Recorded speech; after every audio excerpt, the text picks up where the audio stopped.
My name is Anjali Kumari. I have completed my master's from IIT Kanpur. So let's get started. So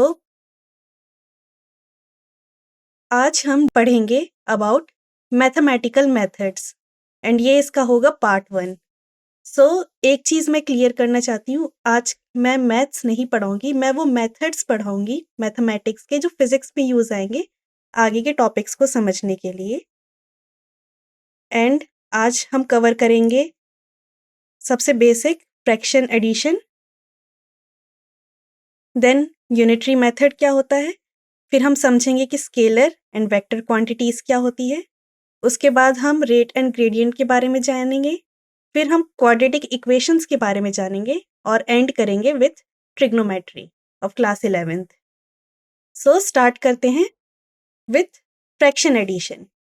okay, so fraction हम जानते हैं किसी भी चीज़ के divide में कोई भी नंबर लिखा जाता है जिसमें दो क्वांटिटीज होती है. अपर वाले को बोलते हैं न्यूमरेटर,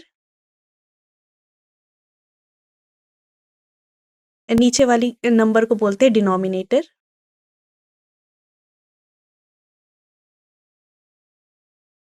अगर दो फ्रैक्शंस जिनका डिनोमिनेटर सेम होता है तो ऐसे फ्रैक्शंस को कहते हैं लाइक फ्रैक्शन, और ऐसे फ्रैक्शंस जिनका डिनोमिनेटर सेम नहीं होता है उनको कहते हैं अनलाइक फ्रैक्शन. तो इस पेज पे हम जानने की कोशिश करेंगे कि कैसे like fraction and unlike fraction को ऐड या सब्ट्रैक्ट किया जाए. तो स्टार्ट करते हैं पहले लाइक फ्रैक्शन से. तो मैंने एक एग्जाम्पल से एक्सप्लेन कर रखा है. तो मैंने एक फ्रैक्शन ले रखा है 1/8 और एक फ्रैक्शन ले रखा है 5/8. अब इन दोनों को ऐड करने का तरीका क्या है? इन दोनों को ऐड करने का तरीका ये है, बिकॉज डिनोमिनेटर सेम है तो हम डिनोमिनेटर को लिख देंगे एंड न्यूमरेटर पार्ट को ऐड कर देंगे. तो 1 + 5 कितना हो जाएगा? 6. सो 1/8 + 5/8 का एडिशन 6/8 आ गया. और इसको अगर हम और सिंप्लीफाई कर सकते हैं तो इसको और सिंप्लीफाई करेंगे एंड हमें फाइनल आंसर 3/4 मिल गया. सो ये बहुत ज़्यादा बेसिक तरीका है कैसे लाइक फ्रैक्शन को ऐड किया जाए. अब इसके अगर नेक्स्ट पार्ट में आए अनलाइक फ्रैक्शन को कैसे ऐड किया जाए, तो वो भी लाइक फ्रैक्शन की तरह ही है, बस एक स्टेप और आगे आ जाते हैं. तो मैंने एग्जाम्पल ले रखा है इक्विवेलेंट रेजिस्टेंस को कैलकुलेट करते टाइम हम फ्रैक्शन से इंट्रोड्यूस होते हैं. तो अगर पैरेलल केस ले लूं मैं,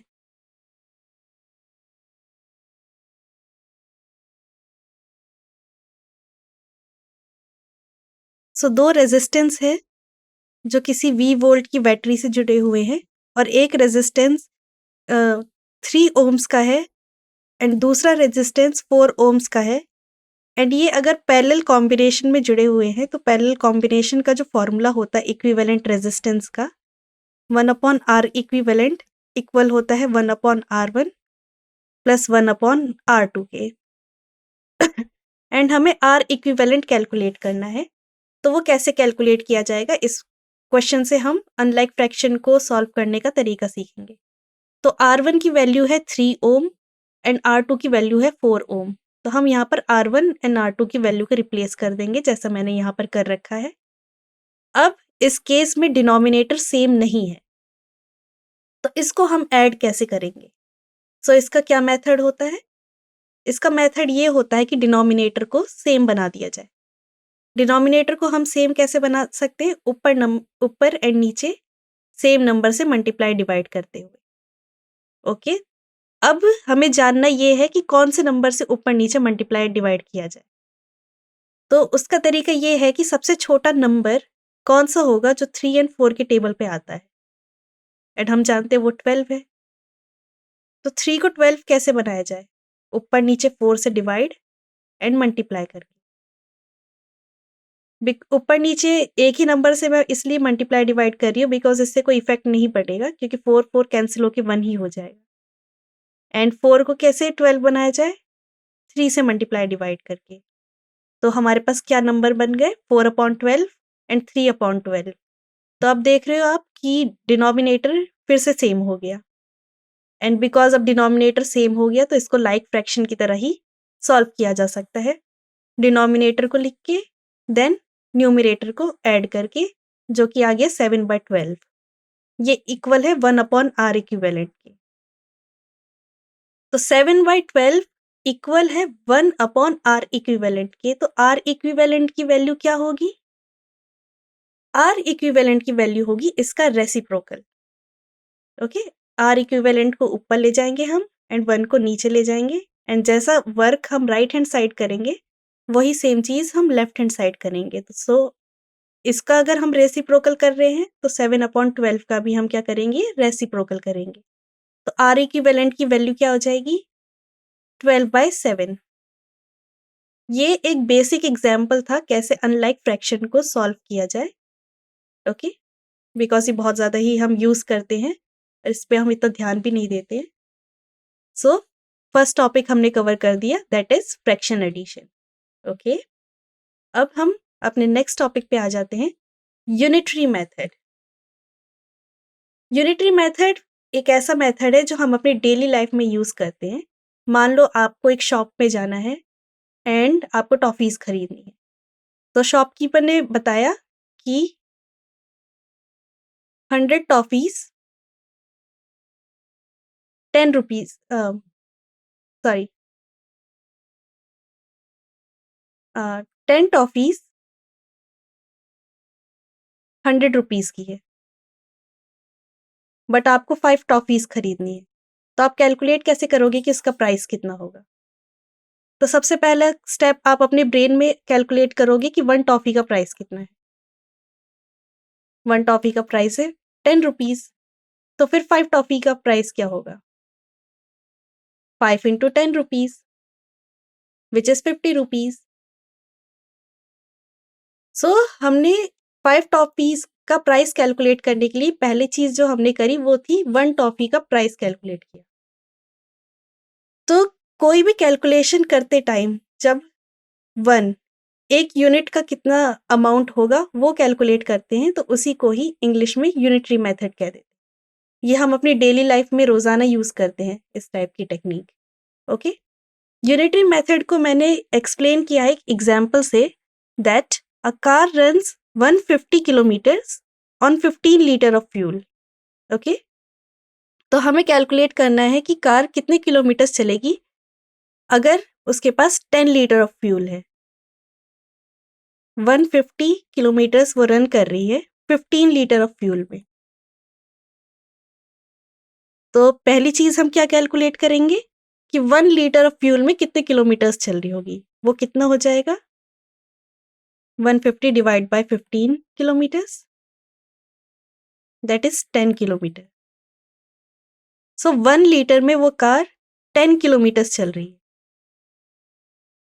सो 10 लीटर्स में वो कार कितने किलोमीटर्स चलेगी? 10 into 10 kilometres which is 100 kilometre. So 10 litre में वो कार 100 किलोमीटर्स चल रही है। तो ऐसी कैलकुलेशन करते टाइम मैंने क्या किया है, सबसे पहले 1 लीटर में कितने किलोमीटर्स चल रही है वो कैलकुलेट किया है। तो मैंने यूनिटरी मेथड का यूज किया है। ओके, यूनिटरी मेथड्स 2 टाइप के होते हैं। एक होता है डायरेक्टली प्रोपोर्शनल एंड सेकंड होता है इनवर्सली प्रोपोर्शनल या इनवर्स प्रोपोर्शंस। ओके, ये रेशो एंड प्रोपोर्शंस में हम बहुत पढ़ते हैं। डायरेक्टली प्रोपोर्शनल को फिजिक्स में मैंने एक एग्जाम्पल से एक्सप्लेन किया है, एंड ये बहुत फेमस एग्जाम्पल है, potential is directly proportional to current, V is proportional to current. इस इक्वेशन को देख के हमें एक चीज याद आ गई होगी जिसे कहते हैं ओम्स लॉ।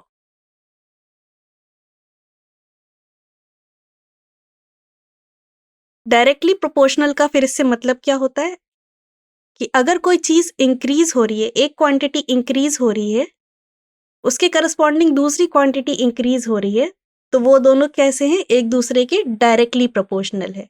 जैसे ओम्स लॉ का अगर आपको ग्राफ याद होगा, तो जैसे जैसे पोटेंशियल इंक्रीज होता जाता है वैसे वैसे करंट भी इंक्रीज हो जाता है, या फिर करंट इंक्रीज हो रहा होता है तो पोटेंशियल इंक्रीज हो रहा होता है, एंड एक स्ट्रेट लाइन हमें मिलती है। अगर हमें याद होगा कि जब भी हम प्रोपोर्शनैलिटी साइन हटाते हैं तो एक कांस्टेंट आता है हमारे पास। जैसे कि ओम्स लॉ में जब हम प्रोपोर्शनैलिटी हटाते हैं तो हमें रेजिस्टेंस मिल जाता है। ऐसे ही अगर किसी दो क्वांटिटी के बीच में प्रोपोर्शनल का साइन है एंड हमें उसे इक्वल टू बनाना है, तो जब भी हम उसको रिमूव करते हैं तो कोई के कांस्टेंट आ जाता है एंड एक्सपेरिमेंटली उस के कांस्टेंट की वैल्यू को कैलकुलेट कर दिया जाता है। सो ये डायरेक्टली प्रोपोर्शनल का एग्जाम्पल हुआ। अगर एक क्वांटिटी इंक्रीज हो रही है तो उसके करस्पॉन्डिंग दूसरी क्वांटिटी भी इंक्रीज हो रही है, तो वो दोनों क्वांटिटी एक दूसरे के डायरेक्ट प्रोपोर्शंस में होगी। Okay, good. सो अब हम एक्सप्लेन करते हैं इनवर्स प्रोपोर्शन के बारे में। जब एक क्वांटिटी इंक्रीज हो रही होती है एंड उसके करस्पॉन्डिंग कोई दूसरी क्वांटिटी डिक्रीज हो रही होती है, तो वो दोनों क्वांटिटी एक दूसरे के इनवर्स प्रोपोर्शन में होती है। एंड इसका एग्जाम्पल मैंने लिया है force inversely proportional. Sign proportion का ही है बिकॉज 1 आ चुका है, तो इसको इनवर्सली प्रोपोर्शन बोलेंगे। Force inversely proportional to distance square. And ये किस चीज का एग्जाम्पल है? ये ग्रेविटेशन लॉ में एग्जाम्पल है कि अगर कोई दो बॉडी जिसका मास m1 m2 है एंड वो एक दूसरे से r डिस्टेंस की दूरी पे रखा गया है, तो फोर्स इनवर्सली प्रोपोर्शनल हो जाता है डिस्टेंस के स्क्वायर के। इसका मतलब ये कि जैसे जैसे बॉडी क्लोज आती जा रही है, मतलब r डिक्रीज होता जा रहा है, तो फोर्स क्या हो रहा होगा? इंक्रीज हो रहा होगा। अगर आपको इस चीज को इमेजिन करना है तो दो मैग्नेट का एग्जाम्पल ले सकते हैं। मान लो इस साइड नॉर्थ पोल है एंड इस साइड साउथ पोल है। इन दोनों के बीच में कोई r डिस्टेंस है। हम जानते हैं कि अपोजिट पोल्स अट्रैक्ट करते हैं एक दूसरे के, तो जैसे जैसे हम डिस्टेंस को क्लोज करते जाएंगे, इन दोनों के बीच में फोर्स ऑफ अट्रैक्शन इंक्रीज हो रहा होगा। एंड जैसे जैसे डिस्टेंस को हम दूर करते जाएंगे, इन दोनों के बीच का फोर्स ऑफ अट्रैक्शन क्या हो रहा होगा? डिक्रीज हो रहा होगा। तो एक क्वांटिटी इंक्रीज हो रही है तो दूसरी क्वांटिटी डिक्रीज हो रही है। ऐसे एग्जाम्पल होते हैं इनवर्सली प्रोपोर्शनल के। एंड इनवर्सली प्रोपोर्शनल का हमेशा ग्राफ डिक्रीजिंग आ रहा होता है।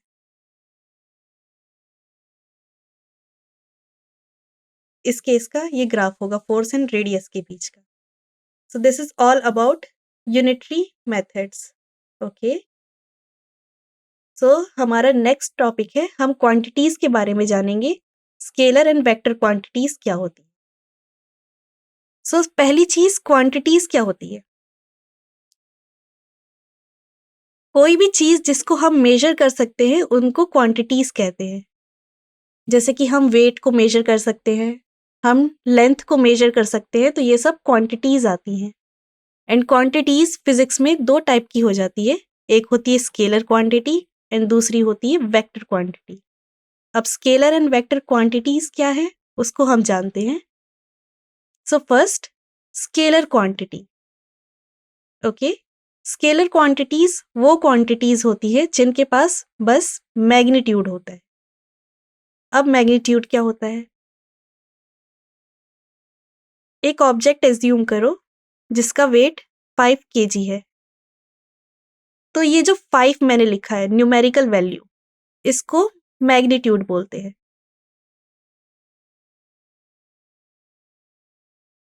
तो मेरे पास मान लो एक ऑब्जेक्ट है, एक बॉक्स है जिसका वेट क्या है? 5 kg।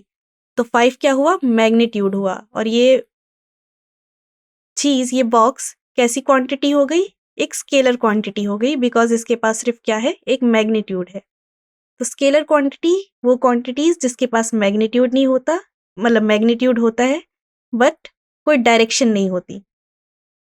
सो इस ऑब्जेक्ट की कोई डायरेक्शन नहीं है। हमने बात नहीं करी है कि ऑब्जेक्ट नॉर्थ ईस्ट किस डायरेक्शन में रखा गया है। तो ये एक स्केलर क्वांटिटी बिकॉज इसके पास मैग्नीट्यूड है बट कोई डायरेक्शन नहीं है। स्केलर क्वांटिटीज के एग्जाम्पल क्या है? तो अभी हमने बात करी वेट की, मतलब हमने बात करी मास की। वेट वेट के साथ हमेशा मास एसोसिएटेड होता है। सो मास एक स्केलर क्वांटिटी है। टेम्परेचर एक स्केलर क्वांटिटी है। टाइम, हमेशा हम बात करते 5 सेकेंड, हम कभी भी ये नहीं कहते 5 सेकेंड नॉर्थ ईस्ट डायरेक्शन। सो टाइम एक स्केलर क्वांटिटी है।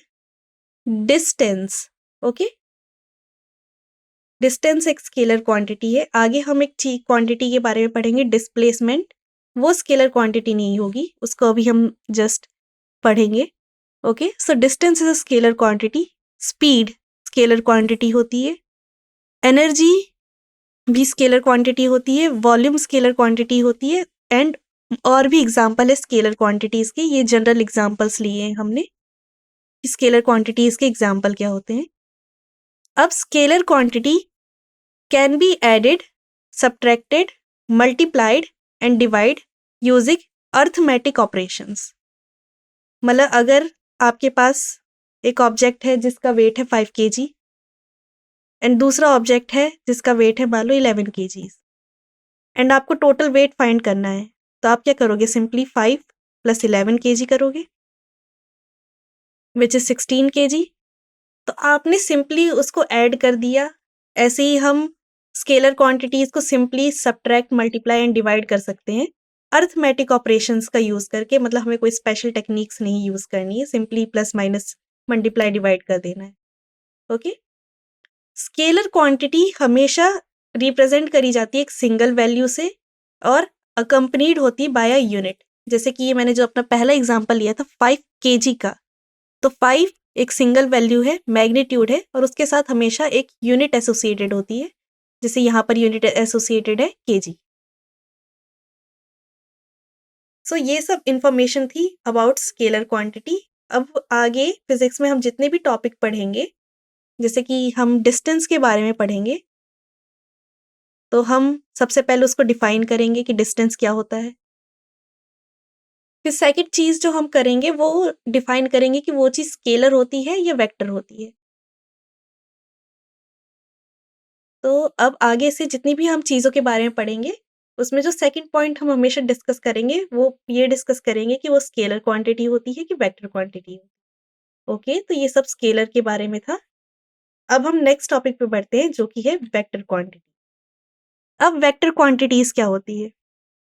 मान लो कोई पर्सन है जो 5 किलोमीटर चल रहा है इन नॉर्थ ईस्ट डायरेक्शन। तो इस ऑब्जेक्ट के, इस पर्सन के पास मैग्नीट्यूड है, प्लस अब डायरेक्शन भी डिफाइन है कि वो किस साइड चल रहा है, नॉर्थ ईस्ट डायरेक्शन में चल रहा है। तो ऐसी क्वांटिटीज को कहते हैं वेक्टर क्वांटिटी, जिनके पास दोनों चीज होती है, magnitude and direction. Okay, scalar quantity में खाली मैग्नीट्यूड होता था, यहाँ पर मैग्नीट्यूड भी है एंड डायरेक्शन भी है। तो जब ये दोनों चीज होती है तो ऐसी क्वांटिटीज को क्या बोलते हैं? वेक्टर क्वांटिटीज बोलते हैं। इसके एग्जाम्पल क्या है? डिस्प्लेसमेंट। डिस्प्लेसमेंट डिस्टेंस की तरह ही होता है, बट डिस्टेंस स्केलर क्वांटिटी होती है एंड डिस्प्लेसमेंट वेक्टर क्वांटिटी होती है। वेलोसिटी एक वेक्टर क्वांटिटी है। Acceleration, acceleration because vector quantity है तो फोर्स भी एक वेक्टर क्वांटिटी होगा, बिकॉज फोर्स का फॉर्मूला क्या होता है? Mass into acceleration. एक्सेलरेशन एक वेक्टर क्वांटिटी है, मास एक स्केलर क्वांटिटी है, तो इन दोनों का प्रोडक्ट एक वेक्टर क्वांटिटी होता है।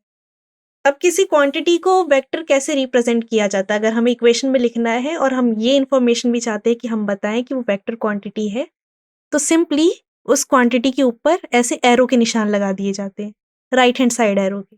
ओके, किसी भी क्वांटिटी के ऊपर इस टाइप का एरो लगा होगा तो इसका मतलब क्या? वो एक वेक्टर क्वांटिटी होगी, हम लिख रहे हैं। इस इक्वेशन में मैंने एक्सेलरेशन के ऊपर एरो लगाया है, फोर्स के ऊपर एरो लगाया है, बट मास के ऊपर एरो नहीं लगाया है। तो force and acceleration vector quantity होंगे, एंड बिकॉज मास के ऊपर एरो नहीं लगाया तो इससे हमें क्या इन्फॉर्मेशन मिल रही है? इससे हमें इन्फॉर्मेशन मिल रही है कि मास एक स्केलर क्वांटिटी है। ओके, हमने डिस्कस किया एग्जाम्पल ऑफ वेक्टर क्वांटिटी, और भी वेक्टर क्वांटिटीज है। ठीक है, ये हमने थोड़े से एग्जाम्पल्स लिए हैं। वेक्टर क्वांटिटीज कैसे रिप्रेजेंट किए जाते हैं? ये रिप्रेजेंट करे जाते हैं बाय एन एरो। ओके, जहाँ पर ये एरो की जो लेंथ होती है वो मैग्नीट्यूड को रिप्रेजेंट कर रही होती है, एंड ये एरो किस ओर पॉइंट आउट कर रहा है? ये एरो का हेड डायरेक्शन को रिप्रेजेंट करता है। Okay, so good. तो this is all about vector quantity. हमने स्केलर क्वांटिटी समझ लिया, हमने वेक्टर क्वांटिटी समझ लिया है। अब हम दो टर्म्स के बारे में समझेंगे कि वो क्या क्या होते हैं, एंड वो टर्म्स है रेट एंड ग्रेडियंट। फिजिक्स में आप बहुत बार सुनोगे rate change of velocity, okay, या फिर मास ग्रेडियंट जैसे टर्म। तो रेट क्या होता है एंड ग्रेडियंट क्या होता है ये हमें जानना ज़रूरी होता है। So rate rate describe the quantity that changes और occur with respect to time. Okay, कोई भी चीज़ जिसमें डिवाइड में टाइम आ जाए, कोई भी क्वांटिटी, ऊपर कोई भी क्वांटिटी होगी एंड डिवाइड में टाइम आ जाए, तो ऐसी चीज़ को बोलेंगे रेट चेंज, रेट बोलेंगे। एंड अगर चेंज डेल्टा, डेल्टा मीन्स, इसको डेल्टा बोलते हैं, डेल्टा मीन्स चेंज को रिप्रेजेंट कर रहा है, चेंज का मतलब डिफरेंस।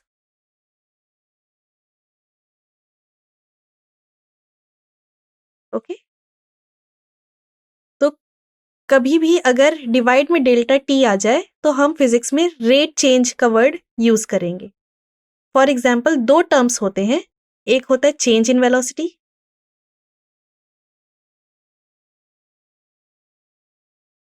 ये एक टाइप की टर्म है, एंड दूसरी टर्म है रेट चेंज ऑफ वेलोसिटी।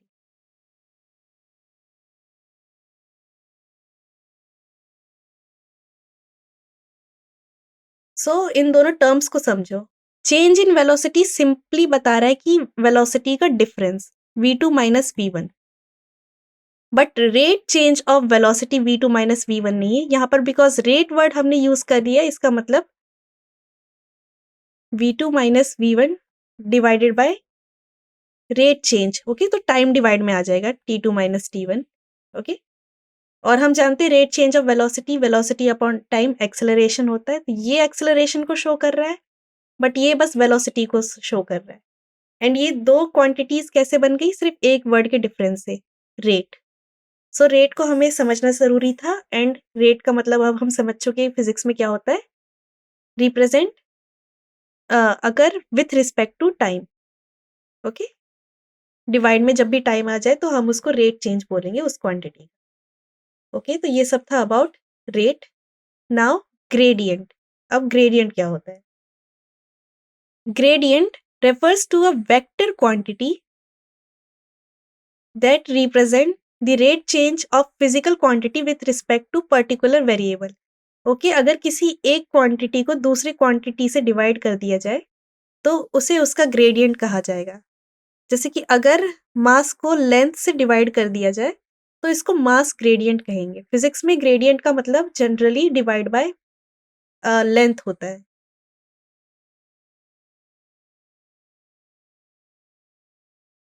जैसे रेट का मतलब डिवाइड बाय टाइम होता है, ग्रेडियंट का मतलब फिजिक्स में जनरली डिवाइड बाय लेंथ होता है। ओके, तो अगर कहीं भी ऐसे टर्म लिखा जाए मास ग्रेडियंट, तो इसका मतलब क्या हुआ, डिवाइड बाय लेंथ। ओके, अब ग्रेडियंट जनरली यूज कहाँ पर आता है, तो इसका हम यूज पढ़ेंगे विस्कोसिटी में। अब विस्कोसिटी क्या होती है कि कैसे एक लिक्विड फ्लो कर रहा है उसको विस्कोसिटी से मेजर किया जाता है। सो एज्यूम करो आपके पास एक ट्यूब है एंड मान लो हम यहाँ से हनी फ्लो करा रहे हैं। ओके, हनी की डेंसिटी बहुत ज़्यादा ही हाई होती है, तो वो बहुत स्लोली फ्लो करता है वाटर के कंपैरिजन में। तो जो हनी सरफेस के क्लोज होगा वो और ज़्यादा स्लो फ्लो कर रहा होगा इन कंपैरिजन जो मिडल से हनी फ्लो कर रहा होगा। तो जब ऐसी चीज़ें हमें जाननी होती है जो डिस्टेंस के साथ चेंज हो रही होती है, तो हम ग्रेडियंट का यूज़ करते हैं। तो यहाँ पर हम क्या कर रहे होंगे, विस्कोसिटी डिवाइडेड बाय लेंथ को कैलकुलेट कर रहे होंगे दो जगह की फ्लो को डिस्क्राइब करने के लिए, बिकॉज फ्लो अलग अलग हो रहा है एंड वो डिस्टेंस पे डिपेंड कर रहा है, तो ऐसी जगह पे हम ग्रेडियंट का यूज करेंगे। So I hope rate and gradient clear होगा आप सभी को। अब नेक्स्ट हम एक मैथमेटिकल टॉपिक पे आ जाते हैं जो कि है क्वाड्रेटिक इक्वेशन। क्वाड्रेटिक इक्वेशन का जनरल फॉर्म होता है ax square plus bx plus c equal to 0। And ऐसी इक्वेशन को क्वाड्रेटिक इक्वेशन क्यों कहते हैं, बिकॉज जो वेरिएबल होता है यहाँ पर x वेरिएबल है, इसको हम वेरिएबल क्यों बोल रहे हैं, बिकॉज x की हम कोई भी वैल्यू एज्यूम कर सकते हैं, तो x यहाँ पर वेरिएबल है, whereas a b and c constant है, इनकी वैल्यू चेंज नहीं हो सकती। तो जब वेरिएबल की हाईएस्ट पावर, जिसको डिग्री बोला जाता है, अगर वो 2 है तो वैसी इक्वेशन को क्वाड्रेटिक इक्वेशन कहते हैं। ओके, वेरिएबल की हाईएस्ट पावर अगर 2 है तो ऐसी इक्वेशन क्वाड्रेटिक इक्वेशन कहलाएगी। ओके, तो ये जनरल फॉर्म है क्वाड्रेटिक इक्वेशन का। एंड यहाँ पर हमें ये चीज भी याद रखना होगा कि जो हाईएस्ट पावर है उसको क्योंकि 2 होना चाहिए, तो a कभी भी 0 के इक्वल नहीं हो सकता। अगर a 0 के इक्वल हो गया तो ये पूरी की पूरी टर्म 0 हो जाएगी, फिर हाईएस्ट पावर क्या बचेगी? 1। तो ये क्वाड्रेटिक इक्वेशन नहीं होगी। इसलिए क्वाड्रेटिक इक्वेशन के लिए ये जो a कांस्टेंट है, हाईएस्ट पावर जो 2 के साथ एसोसिएटेड है, वो 0 नहीं होना चाहिए। सो ये जनरल फॉर्म हुई क्वाड्रेटिक इक्वेशन की। अब क्वाड्रेटिक इक्वेशन को सॉल्व कैसे करते हैं, हमें मेनली ये जानना है। तो क्वाड्रेटिक इक्वेशन को सॉल्व करने का 2 तरीका होता है। एक होता है स्प्लिटिंग द मिडिल टर्म को स्प्लिट करके इस तरीके से बना दिया जाए कि हम x को कैलकुलेट कर सके, या फिर दूसरा तरीका होता है जो कि है ये फॉर्मूला, जिसे श्रीधराचार्य फॉर्मूला भी कहते हैं। एंड यहाँ से x डायरेक्टली कैलकुलेट हो जाता है एंड x की वैल्यू होती है -b plus minus √b² - 4ac divided by 2a। Okay, अब हम क्या करते हैं, एक क्वेश्चन के थ्रू समझने की कोशिश करते हैं कि splitting the middle term, and ये श्रीधराचार्य फॉर्मूला से आंसर बिल्कुल सेम आता है। अगर इक्वेशन ऐसी सिंपल बन रही है तो हम splitting the middle term use कर लेंगे। अगर बहुत कॉम्प्लिकेटेड इक्वेशन है तो हम इस फॉर्मूले से इजीली x की वैल्यू कैलकुलेट कर सकते हैं। सो इस एग्जाम्पल को सॉल्व करते हैं। मैं इस साइड सॉल्व कर रही हूँ मेथड फर्स्ट से। क्वेश्चन है हमारे पास 2x² - 5x + 3 = 0। तो हमें पता करना है ऐसे 2 नंबर जिसको हम मल्टीप्लाई करें तो ये a और c का मल्टीपल आ जाए, मतलब 6 आ जाए, और ऐसे 2 नंबर जिसको हम ऐड करें तो हमें b मिल जाए, मतलब -5 मिल जाए। तो ऐसे कौन से 2 नंबर होंगे जिसको मल्टीप्लाई करके 6 आ जाए एंड प्लस करके -5 आ जाए, ये आपको सोचना है। तो कौन कौन से नंबर होंगे ये नंबर होंगे -2 एंड -3। -2 एंड -3 को मल्टीप्लाई करेंगे तो 6 आ जाएगा, -2 एंड -3 को ऐड करेंगे तो -5 आ जाएगा। तो -5 को -2 एंड -3 हम लिख देंगे। ओके, तो नेक्स्ट स्टेप होगा -5 को क्या लिख देना है, -2x - 3x + 3। अब सिंपली इन दोनों में से जो चीज कॉमन आ सकती है वो कॉमन लेना है, इन दोनों में से जो चीजें कॉमन आ सकती है वो कॉमन ले लेना है। तो यहाँ से हम देख रहे हैं कि 2x कॉमन आ रहा है एंड हमारे पास ब्रैकेट में क्या बचेगा, अगर 2x हमने कॉमन ले लिया तो यहाँ पर बचेगा x और यहाँ बचेगा -1। अब सेकंड ब्रैकेट में ही हमें x - 1 ही बनाना है, तो यहाँ से हमें क्या कॉमन लेना चाहिए, -3 = 0। अब x - 1 कॉमन है तो x - 1 को हम कॉमन ले लेते हैं एंड इधर क्या बचेगा, 2x - 3 = 0। अब 2 नंबर का प्रोडक्ट इक्वल टू 0 है, इससे हमें क्या पता चल रहा है कि या तो x - 1 = 0 होना चाहिए या 2x - 3 = 0 होना चाहिए। सो इससे क्या पता चल रहा है, x की वैल्यू क्या है, 1 है, या फिर यहाँ से x की वैल्यू क्या आएगी, 3/2। 3/2 है तो हमने splitting the middle term method से x की 2 वैल्यू कैलकुलेट कर दी, एक है 1 और एक है 3/2। ओके, ये हमारे पास सॉल्व करने का फर्स्ट मेथड था क्वाड्रेटिक इक्वेशन को। अब हम सेकंड मेथड से आ जाते हैं जिसमें हम डायरेक्टली फॉर्मूले का यूज करेंगे। तो ये हमारी इक्वेशन है। अगर इस इक्वेशन को जनरल फॉर्म से कंपेयर किया जाए तो a की वैल्यू क्या आएगी, x² के साथ कौन सा कांस्टेंट एसोसिएटेड है, 2, तो a की वैल्यू 2 आ जाएगी।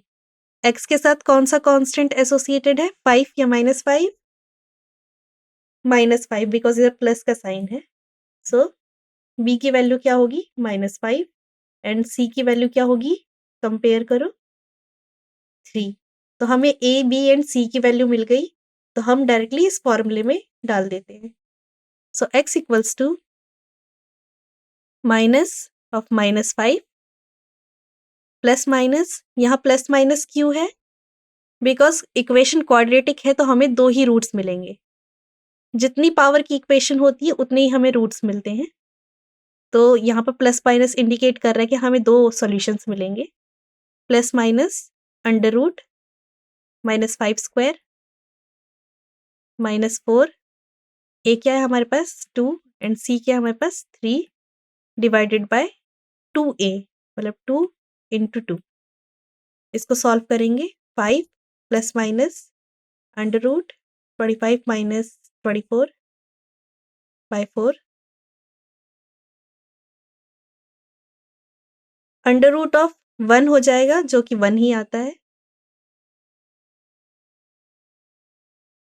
ओके, तो x की वैल्यू एक प्लस के लिए फाइंड करेंगे, एक माइनस के लिए फाइंड करेंगे। तो 5 plus 1 by 4 and 5 minus 1 by 4।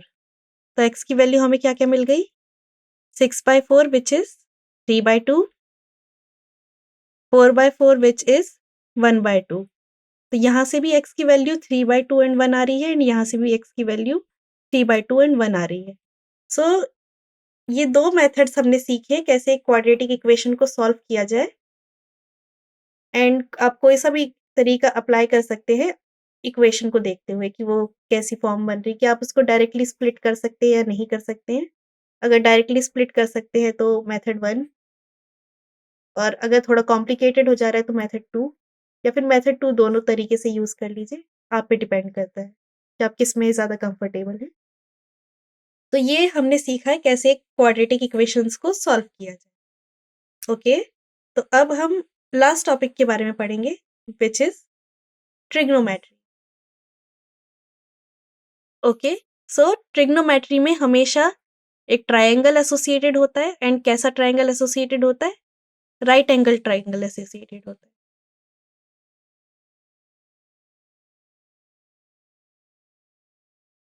Right angle triangle का मतलब क्या? कोई एक एंगल इक्वल टू कितना होना चाहिए? 90 डिग्रीज। जैसे कि मैंने ये ट्रायंगल लिया है जिसमें एंगल ABC क्या है? 90 डिग्री। ओके, ये एंगल हमारा 90 डिग्री है, एंड एक एंगल लिया है मैंने थीटा। ये सी एंगल BCA थीटा है हमारा। ओके, सो जो सबसे लॉन्गेस्ट लेंथ होती है राइट एंगल ट्रायंगल की, 90 डिग्री के अपोजिट जो साइड होती है उसको बोलते हैं हाइपोटेनियस। क्लियर? ये हाइपोटेनियस कहलाती है। अब एंगल थीटा के साथ जो साइड एसोसिएटेड होती है, एक तो हाइपोटेनियस एसोसिएटेड होती ही है, उसके अलावा जो दूसरी साइड एसोसिएटेड होती है, जैसे कि यहाँ इस केस में है BC को बोलेंगे बेस। एंगल थीटा यहाँ पर इंपॉर्टेंट है, किसके साथ वो साइड एसोसिएटेड है। ओके, एंड एंगल थीटा के अपोजिट जो साइड होती है उसको बोलते हैं perpendicular. Okay, so hypotenuse, base and perpendicular clear हुआ। एंड ट्रिग्नोमेट्री में हमेशा क्या होता है? एक राइट एंगल ट्रायंगल होता है। ओके, तो जब कोई भी हमारे पास राइट एंगल ट्रायंगल होता है तो हमारे पास एक थ्योरम होती है जिसे बोलते हैं Pythagoras theorem. And Pythagoras theorem हमें क्या कहती है कि हाइपोटेनियस स्क्वायर किसके इक्वल होता है? Base square plus perpendicular square. या फिर अगर इजीली याद रखना है तो ये हमारा 90 डिग्री है। इस साइड को अगर A बोल दिया जाए, इसको B बोल दिया जाए, इसको C बोल दिया जाए, तो C स्क्वायर किसके इक्वल होता है? A square plus B square. And C हमारा क्या है? हाइपोटेनियस है, तो हाइपोटेनियस स्क्वायर किसके इक्वल हो जाएगा? A क्या हमारा? Perpendicular square plus base square. So इस इक्वेशन को बोलते हैं Pythagoras theorem. Okay, so Pythagoras theorem clear हो गया। ट्रायंगल का नोमेनक्लेचर क्लियर हो गया कि किसे हाइपोटेनियस बोलेंगे, किसे बेस बोलेंगे एंड किसे परपेंडिकुलर बोलेंगे। तो इस इंफॉर्मेशन को यूज करके हमारे पास कुछ ट्रिग्नोमेट्रिक रेशियोज होते हैं, उसको हम जानेंगे। ओके, एंड ये हमारे पास ट्रिग्नोमेट्री रेशियो है। मैं वो ट्रायंगल फिर से ड्रॉ कर देती हूँ। ABC, जहां पर हमारा एंगल B क्या था? 90 डिग्री, एंगल सी क्या था, इस पे एक एंगल थीटा था। एसी लाइन को हम हाइपोटेनियस बोल रहे थे।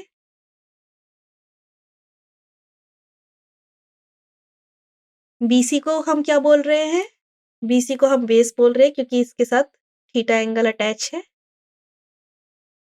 एंड थीटा एंगल के अपोजिट साइड को हम क्या बोल रहे हैं? परपेंडिकुलर बोल रहे हैं।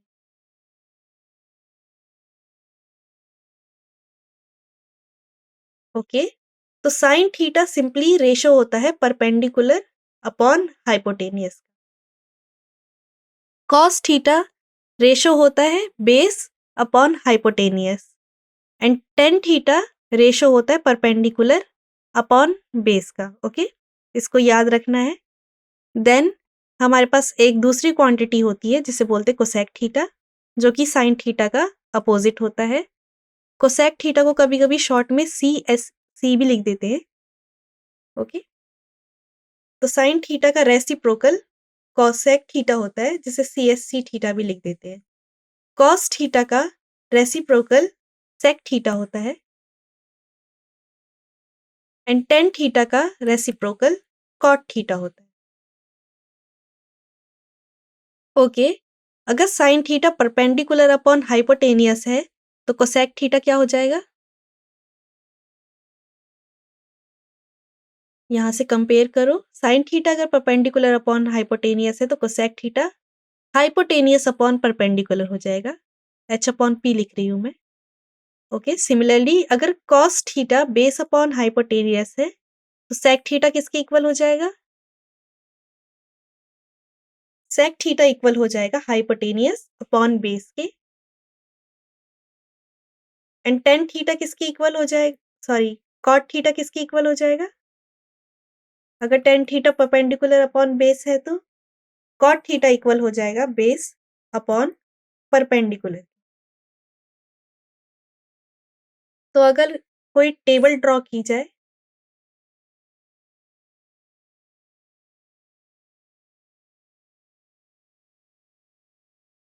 परपेंडिकुलर अपॉन हाइपोटेनियस क्या था? साइन थीटा था। बेस अपॉन हाइपोटेनियस क्या है? कॉस थीटा है। एंड परपेंडिकुलर अपॉन बेस क्या है? Tan theta. Hypotenuse upon perpendicular क्या है यहाँ से? Cosec theta. Hypotenuse upon base क्या है? Sec theta. And base upon perpendicular क्या है? Cot theta.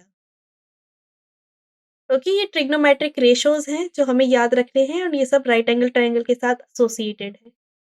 एंड ये राइट एंगल ट्रायंगल की कॉन्फ़िगरेशन है जहाँ पर लॉन्गेस्ट साइड या 90 डिग्री का अपोजिट साइड हाइपोटेनियस कहलाता है, थीटा के साथ एसोसिएटेड साइड बेस कहलाता है एंड उसके अपोजिट साइड परपेंडिकुलर कहलाता है। एंड ये रेशोज को हमें याद रखना है। ओके, सो यहाँ पर मैंने एक क्वेश्चन डाला है, प्रैक्टिस क्वेश्चन। ये एग्जाम में आया हुआ क्वेश्चन नहीं है। मैथमेटिकल मेथड से कोई भी डायरेक्ट क्वेश्चन नहीं आता है, बस हमें इनका यूजेस पता होना चाहिए। तो ये खुद से क्वेश्चन डाला है मैंने। If sine beta is equal to 0.8 and beta is an acute angle, find the value of cos beta and tan beta. ये बीटा का सिंबल है। ओके, तो साइन बीटा, इसको सॉल्व करते हैं। 0.8 के इक्वल है। 0.8 को मैं क्या लिख सकती हूँ? 8/10। इसको अगर सिंप्लीफाई करूँ तो मैं और क्या लिख सकती हूँ? 4/5। ओके, एंड साइन बीटा कौन से दो साइड का रेशो होगा ट्रायंगल में? अगर इस एंगल को मैं बीटा बोल रही हूँ, ये हमारा हाइपोटेनियस है, ये बेस, ये परपेंडिकुलर, ये 90 डिग्री, तो साइन बीटा किसके इक्वल होता है? अभी हमने पढ़ा था साइन बीटा किसके इक्वल होता है? ये इक्वल होता है परपेंडिकुलर अपॉन हाइपोटेनियस। ओके, तो यहाँ से अगर रेशोज को कंपेयर किया जाए तो हमें परपेंडिकुलर की वैल्यू मिल गई है और हमें हाइपोटेनियस की वैल्यू मिल गई है। क्या है वो? 5। क्या हम बेस कैलकुलेट कर सकते हैं? बेस की वैल्यू क्या होगी? हम कैलकुलेट कर सकते हैं क्या? यस, हम कैलकुलेट कर सकते हैं। कैसे कैलकुलेट कर सकते हैं? याद करो स्टार्टिंग में हमने पाइथागोरस थ्योरम पढ़ा था कि हाइपोटेनियस स्क्वायर किसके इक्वल होता है? Perpendicular square plus base square. Hypotenuse यहाँ पर 5 है, परपेंडिकुलर हमारे पास 4 है एंड हमें बेस कैलकुलेट करना है। यहाँ से अगर आप बी कैलकुलेट करोगे तो उसकी वैल्यू 3 आएगी। तो हमारे पास बेस आ गया 3। ये हमारे पास जो ट्रायंगल बना है 3, 4, 5 का, ये सबसे बेसिक पाइथागोरस ट्रिपलेट का ट्रायंगल है। ओके। ये हमें याद होना चाहिए कि अगर 3 है, 4 है तो हाइपोटेनियस हमेशा 5 होगा। इजी, 3, 4, 5। ओके। तो अब हमें बेस पता चल गया, परपेंडिकुलर पता चल गया, हाइपोटेनियस पता चल गया। ये बीटा एंगल है, सो ये 3 हमारा बेस है। एंड हमसे क्या पूछा है? कॉस बीटा की वैल्यू पूछी है। तो कॉस बीटा क्या होगा? कॉस कौन सी दो साइड का रेशो होता है? अगर साइन परपेंडिकुलर अपॉन हाइपोटेनियस है तो कॉस किसके इक्वल होता है? बेस अपॉन हाइपोटेनियस के इक्वल होता है। बेस की वैल्यू क्या है यहाँ पर? बेस की वैल्यू है 3, हाइपोटेनियस की वैल्यू क्या है? 5। तो कॉस बीटा की वैल्यू क्या आ गई? 3/5। ओके। ऐसे ही टेन बीटा क्या होगा?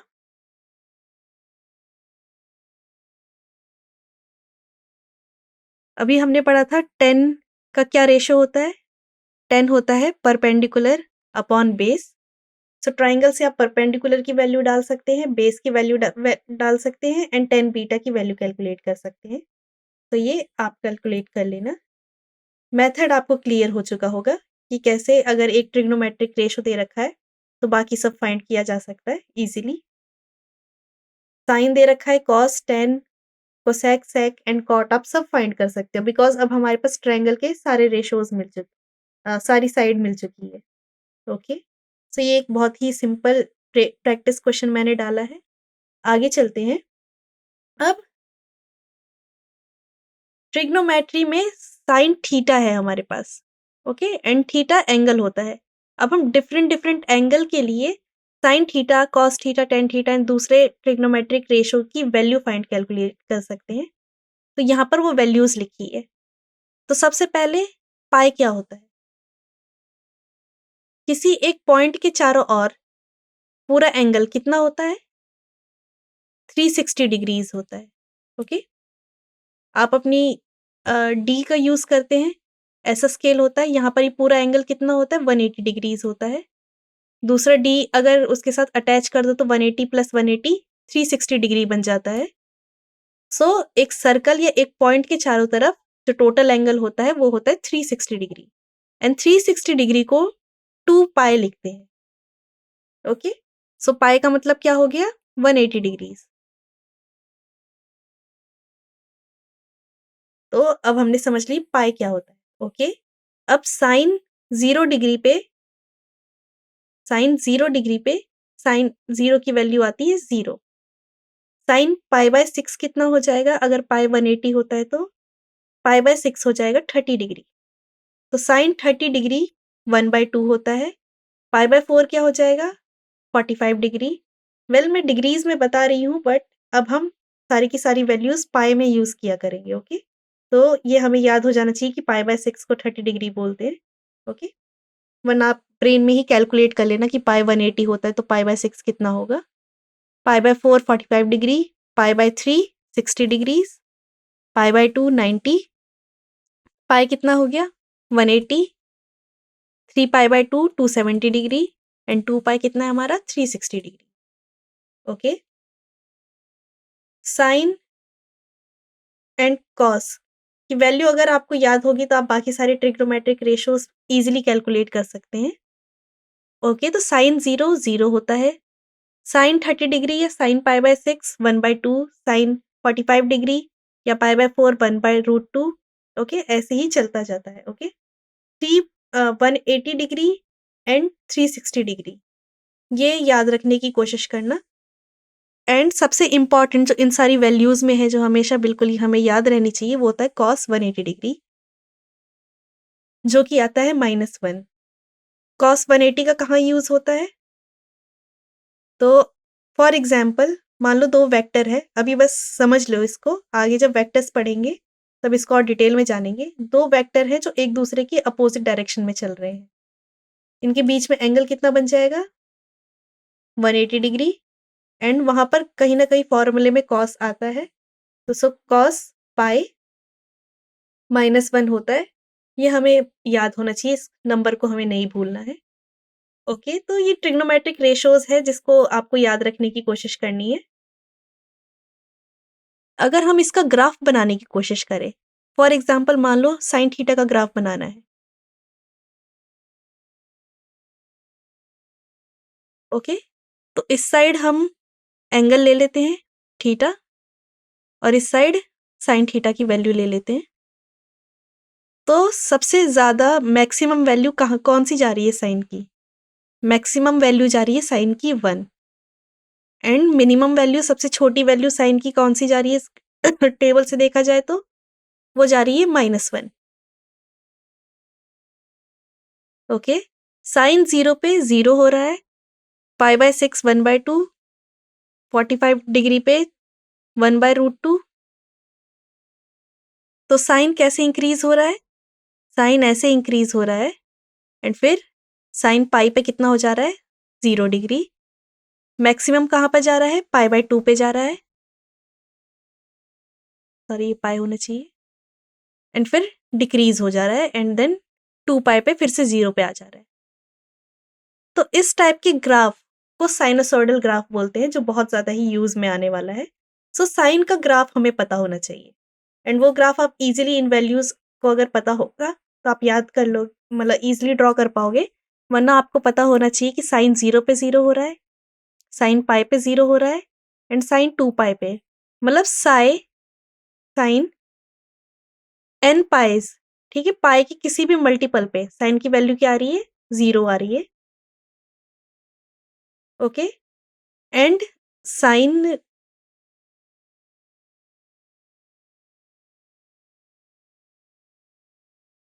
ए पाई/2 पे लाइक अल्टरनेटिव प्लस माइनस चल रहा है। इसको आप ऐसे याद कर लो, जैसे पाई/2 पे मैक्सिमम जा रहा है, फिर पाई/2 पे मिनिमम जा रहा है, फिर आगे पाई/2 के मल्टीपल पे फिर मैक्सिमम हो जाएगा, फिर मिनिमम हो जाएगा। तो साइन का ग्राफ आपको पता होना चाहिए। 0 पे 0 डिग्री, पाई पे 0 हो जाता है, पाई/2 पे मैक्सिमम जा रहा है। एंड इस टाइप के ग्राफ को साइनसॉइडल ग्राफ बोलते हैं। ओके? सो ये सब था अबाउट ट्रिग्नोमेट्रिक रेशियोज़ के बारे में एंड उनके स्पेसिफिक एंगल्स के बारे में। तो ये तक अभी जितने भी हमने एंगल्स पढ़े हैं, ये बहुत ज़्यादा स्टैंडर्ड एंगल है। 30, 45, 60, 90, 180, 360। ओके? अब उन सारे एंगल्स के अलावा आपको 2 और एंगल्स को याद रखना होगा।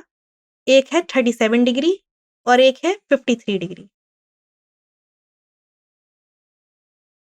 ओके? आपको इन दोनों स्पेशल एंगल्स के बारे में पता होना चाहिए। एंड इसको याद करने का बहुत आसान तरीका है। 3 के सामने 37 में आगे 3 लिखा हुआ है, इसके सामने 3 लिखा हुआ है एंड अपोज़िट क्या हो जाएगा? 4 हो जाएगा। इसको समझो।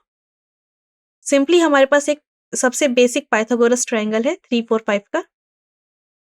3 के जो सामने एंगल होगा वो 37 डिग्री होगा, तो उसका अपोज़िट एंगल कितना हो जाएगा? 53 डिग्री हो जाएगा, बिकॉज़ ये 90 है एंड सारे एंगल्स का सम कितना होना चाहिए? 180 डिग्रीज़ होना चाहिए। सो 3 के सामने वाला 37 डिग्री है। तो अगर आपसे मैं पूछूँ कि साइन 37 की वैल्यू बताओ, तो आप बता सकते हो क्या होगी? ओके, तो साइन 37 डिग्री बताना है हमें, ये बताना है। तो 5 कैसा होगा? 5 हाइपोटेनियस है, 4 क्या कहलाएगा? बिकॉज़ 37 डिग्री इस वाली साइड के साथ एसोसिएटेड है। अगर मैं इसको बीसी बोल दूँ, बीसी के साथ एसोसिएटेड है, तो 4 हमारा बेस हो जाएगा एंड 3 हमारा परपेंडिकुलर हो जाएगा। तो साइन 37 डिग्री क्या हो जाएगा? साइन क्या होता है? परपेंडिकुलर अपॉन हाइपोटेनियस, सो 3/5। ओके? अगर अब मैं दूसरी चीज़ पूछूँ, साइन 53 डिग्री पूछूँ मैं आपसे, 50 साइन 53 डिग्री कितना होगा? तो अब एंगल ये है, तो ये वाली हाइपोटेनियस स्टिल हाइपोटेनियस है बट एंगल ए बी के साथ एसोसिएटेड है, तो अब 3 हमारा बेस बन गया एंड 4 हमारा परपेंडिकुलर बन जाएगा। तो साइन 53 डिग्री जो कि अगेन परपेंडिकुलर अपॉन हाइपोटेनियस हो जाएगा। इस बार परपेंडिकुलर की वैल्यू क्या होगी 4 एंड हाइपोटेनियस क्या होगा 5। तो आपको ये वाला ट्रायंगल याद रखना है। ओके, ये बहुत बार क्वेश्चंस में आ जाता है एंड यूज में भी आता है। तो ये वाला बेसिक पाइथागोरस 3 4 5 वाला ट्रायंगल याद रखना है एंड 3 के सामने 37 डिग्री होता है, ये याद रखना है। तो दूसरा अपने आप ही 53 हो जाएगा। ओके, तो ये सब था ट्रिग्नोमेट्री रेशियोज के बारे में। अब हम फॉर्मूलेज पे आ जाते हैं। सो अब हम फॉर्मूलेज पढ़ेंगे। तो पहले टाइप का कौन से हो गए, Pythagoras identities in trigonometry. Again triangle हमारा ABC, angle B 90 degree and angle C पे थीटा एसोसिएटेड है। तो sine square theta plus cos square theta 1 के इक्वल आता है। ये आइडेंटिटी याद रखनी है आपको। इसका मैं प्रूफ बता देती हूँ कि कैसे होता है। ओके, ये हाइपोटेनियस है, यहाँ थीटा है तो ये बेस हो जाएगा एंड ये परपेंडिकुलर हो जाएगा। साइन थीटा की वैल्यू क्या होती है, perpendicular upon hypotenuse. Cos theta की वैल्यू क्या होती है, base upon hypotenuse. And Pythagoras theorem से, ये पाइथागोरस आइडेंटिटी है तो यहाँ पर पाइथागोरस थ्योरम यूज हो रही होगी। पाइथागोरस थ्योरम से हम जानते हैं कि perpendicular square plus base square hypotenuse square के इक्वल है। हाइपोटेनियस को अगर मैं डिवाइड में ले आऊं इन दोनों के, तो p by H square plus b by H square 1 के इक्वल हो जाएगा। p अपॉन एच क्या है यहाँ से, साइन थीटा, तो sine square theta. b upon H क्या है, कॉस थीटा, तो cos square theta equals to 1। ऐसे ही पाइथागोरस थ्योरम यूज करके ये दो आइडेंटिटीज भी आ जाएगी, बट हमें याद रखनी है। तो पहली आइडेंटिटी है sine square theta plus cos square theta equals to 1। दूसरी है tan square theta plus 1 sec square theta के इक्वल हो जाता है and 1 plus cot square theta cosec square equal के इक्वल हो जाता है। सीएससी मैंने बताया कि कोसेक स्क्वायर होता है, सीएससी कोसेक होता है, तो कोसेक स्क्वायर थीटा। तो फिर से एक बार इसको रिसाइट करते हैं। Sine square theta plus cos square theta 1 के equal, tan square theta plus 1 sec square theta and 1 plus cot square theta cosec square theta. ये 3 पाइथागोरस आइडेंटिटी है हमारे पास ट्रिग्नोमेट्री में। ओके, अब angle sum and difference identity, ये यहाँ से अब पहली बार आपको दिख रहा होगा ये फॉर्मूलेज। ये 11th क्लास की मैथ्स में होते हैं, बिकॉज बायोलॉजी वाले स्टूडेंट्स के पास मैथ्स नहीं होती है एंड फिजिक्स में इसका यूज होता है, तो हमें ये याद करनी होगी। अब हमारे पास दो एंगल है, ए भी एक एंगल है, बी भी एक एंगल है। ओके, एंड हमें फाइंड करना है कि साइन ए प्लस बी कितना होगा। तो यहाँ पर दो चीज का ध्यान रखना है, एक तो हम साइन की बात कर रहे हैं, बीच में साइन किसका, एडिशन का है। So sine A plus B equal होगा sine A cos B plus cos A sine B. Okay, sine A cos B plus cos A sine B. अब इसकी तरह ही सिमिलरली फिर से हमारे पास साइन है, angle A minus angle B करना है, तो वो किसके इक्वल होगा, sine A cos B plus की जगह क्या आ जाएगा, minus sine cos A sine B. ये दोनों साइन के लिए आइडेंटिटी थी। ओके, अब ये जो दो आइडेंटिटीज हम पढ़ रहे हैं ये कॉस के लिए है। तो अब हमारे पास कॉस है एंड बीच में प्लस का साइन है। तो साइन की आइडेंटिटी में अगर प्लस का साइन है तो हमें प्लस ही मिल रहा था, बट कॉस की आइडेंटिटी में अगर प्लस का साइन है तो हमें माइनस मिलेगा। So cos A plus B कितना होगा, cos A cos B. Sine की आइडेंटिटी में साइन ए कॉस बी चल रहा था, बट यहाँ पर cos A cos B minus sine A sine B. Okay, so cos A minus B कितना हो जाएगा अगर साइन अपोजिट हो रहा है, तो बिल्कुल सेम यही होगा, cos A cos B, but यहाँ पर अब क्या आ जाएगा, प्लस आ जाएगा। अगर माइनस है तो प्लस आ जाएगा, cos A cos B plus sign A sine B. Okay, ये angle sum and difference identity है। 4 फॉर्मूलेज हैं जिसे आपको याद रखना है। 2 साइन के हैं दो कॉस के हैं। इस साइन में प्लस है तो प्लस साइन ही आता है, कॉस में प्लस है तो माइनस साइन आ जाता है। साइन में साइन कॉस चलता है और कॉस में कॉस कॉस साइन साइन चल रहा है। ओके, इसको प्रैक्टिस करेंगे तो ये बहुत इजीली तरीके से याद हो जाएगा। ओके, तो ये हमें ये याद करनी है। अब इसका यूज कैसे करना है इसको हम जानते हैं, तो मैंने एक क्वेश्चन डाल रखा है, find the value of sine 75 degree using trigonometric identity. अब हमने जितने भी एंगल स्टार्टिंग में पढ़े थे वो कौन कौन से थे? 0 degree, okay, 30 degrees, 45 degree, 60 degree, 90 degree, 180, 270 या 360। हमने साइन 75 डिग्रीज के बारे में पढ़ा ही नहीं है। साइन 75 डिग्रीज की वैल्यू कैसे फाइंड करें? ओके, तो साइन 75 डिग्री की वैल्यू ऐसे फाइंड कर सकते हैं कि दो नोन वैल्यूज जो हमें पता है उसमें हम अगर 75 को स्प्लिट कर दे तो साइन को कैसे तोड़ सकते हैं? हम 75 को कैसे तोड़ सकते हैं इन डिग्रीज की हेल्प लेके जिनके बारे में हमें पता है। 75 को क्या मैं लिख सकती हूँ? 30 डिग्री प्लस 45 डिग्री। यस, मैं लिख सकती हूँ 30 प्लस 45 75 होता है। तो अब हम क्या करेंगे, यहाँ पर साइन ए प्लस बी का फॉर्मूला लगा देंगे। ओके, तो अभी हमने पढ़ा पीछे साइन ए प्लस बी क्या होता है?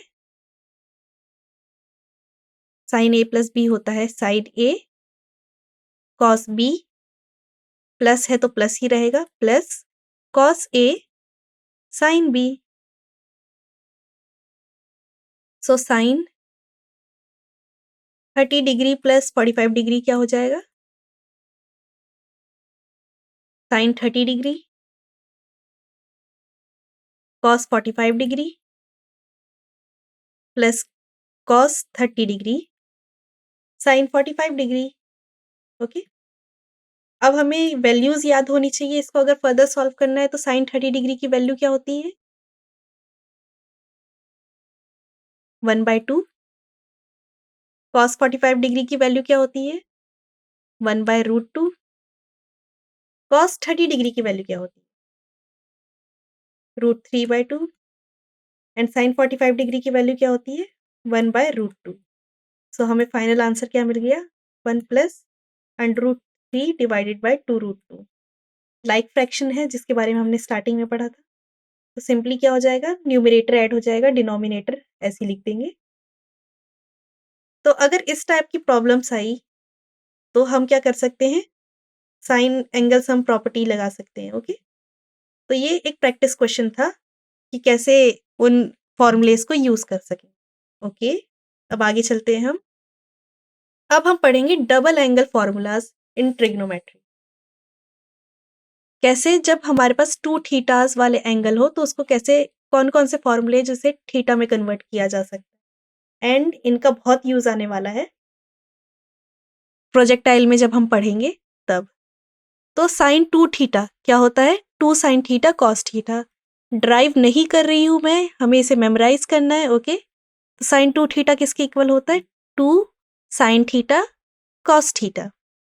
ये कॉस 2 थीटा बहुत ज्यादा ही इंपॉर्टेंट है, बहुत बार यूज आता है फिजिक्स में। सो कॉस 2 थीटा किसके इक्वल है? Cos square theta minus sign square theta. Okay, and हम प्रॉपर्टी जानते हैं कि cos square theta plus sign square theta किसके इक्वल होता है? 1 के इक्वल होता है। तो अगर मैं यहाँ से साइन स्क्वायर थीटा की वैल्यू निकाल के यहाँ पुट कर दूं तो हमें एक फॉर्मूला मिल जाएगा कि कॉस 2 थीटा इक्वल होता है 2 cos square theta -1। Okay, and अगर मैं इसी फॉर्मूले का यूज करके कॉस स्क्वायर थीटा की वैल्यू डाल दूं तो हमें कॉस 2 थीटा का दूसरा फॉर्मूला मिल जाता है 1 minus 2 sign square theta. But in दोनों फॉर्मूले को अगर इस फॉर्म में याद किया जाए तो बहुत ज्यादा यूज में आता है वो, एंड वो फॉर्म है ये। बस रीअरेंज कर रही हूं मैं। कॉस स्क्वायर थीटा क्या हो जाएगा? 1 plus cos 2 theta by 2, and sign square theta क्या हो जाएगा? 1 minus cos 2 theta by 2।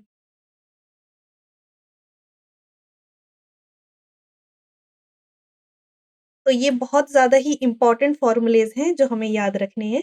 sin 2 theta के, cos 2 थीटा के, tan 2 थीटा के मैंने डाल दिया बट इतना यूज़ में नहीं आता है। tan 2 थीटा इक्वल होता है 2 tan theta minus divided by 1 minus tan square theta. Okay? So ये डबल एंगल फ़ॉर्मूलेज़ थे ट्रिग्नोमेट्री में। ओके, मैंने एक क्वेश्चन डाला है डबल एंगल फ़ॉर्मूले को यूज़ करते हुए कि हमें फाइंड करनी है वैल्यू sin 2 थीटा की अगर हमें sin थीटा गिवन है तो। इसको कैसे सॉल्व करेंगे? इसको सॉल्व कैसे करेंगे? सबसे पहले तो हमें sin 2 थीटा का फ़ॉर्मूला पता होना चाहिए। sin 2 थीटा को अगर हमें थीटा में कन्वर्ट करना है तो क्या फ़ॉर्मूला होगा? एंड अभी हमने पहले पढ़ा कि इसका फ़ॉर्मूला है 2 sin theta cos theta. Okay, sin theta की वैल्यू हमें पता है बट cos थीटा नहीं पता है, वो कैसे फाइंड करेंगे? तो cos थीटा फाइंड करने के 2 तरीके हैं। दोनों लाइक ऑलमोस्ट एक ही तरीका है, पाइथागोरस थ्योरम यूज़ करना। sin थीटा हमें पता है कि परपेंडिकुलर अपॉन हाइपोटेनियस होता है। इस एंगल को हम एज़्यूम कर लेते हैं थीटा है एंड sin थीटा हमें दे रखा है 3/5। तो ये साइड 5 हो जाएगी, ये बेस है तो हमें नहीं पता, ये साइड 3 हो जाएगी। पाइथागोरस ट्रायंगल याद है, ये 3 है, 5 है तो ये क्या हो जाएगा अपने आप ही 4, 3, 4, 5 का पाइथागोरस ट्रायंगल बन जाएगा। ओके? तो cos थीटा की वैल्यू क्या आ जाएगी? cos थीटा क्या होता है? Base upon hypotenuse. बेस क्या है हमारे पास 4, हाइपोटेनियस क्या है हमारे पास 5, तो cos थीटा की वैल्यू आ गई हमारे पास 4/5। सिंपली अब हमें वैल्यूज़ पुट कर देनी है। sin थीटा है 3/5 एंड cos थीटा है 4/5। 24/25 आंसर sin 2 थीटा। ओके, तो ये बस एक बेसिक क्वेश्चन था डबल एंगल फॉर्मूले को यूज़ करते हुए। ओके, तो आज की क्लास में हमने बेसिक मैथमेटिकल मेथड्स पढ़े जिसमें हमने फ्रैक्शन से लेकर ट्रिग्नोमेट्री तक पढ़ा है। नेक्स्ट क्लास में हम मैथमेटिकल मेथड्स को ही कंटिन्यू करेंगे एंड अब हम आगे के टॉपिक्स कैलकुलस जिसमें डिफरेंशिएशन एंड इंटीग्रेशन आता है उसको कंटिन्यू करेंगे। सो ये हमारा डे 2 का प्लान है। होप ये क्लास आपको बहुत पसंद आई होगी। Thank you so much.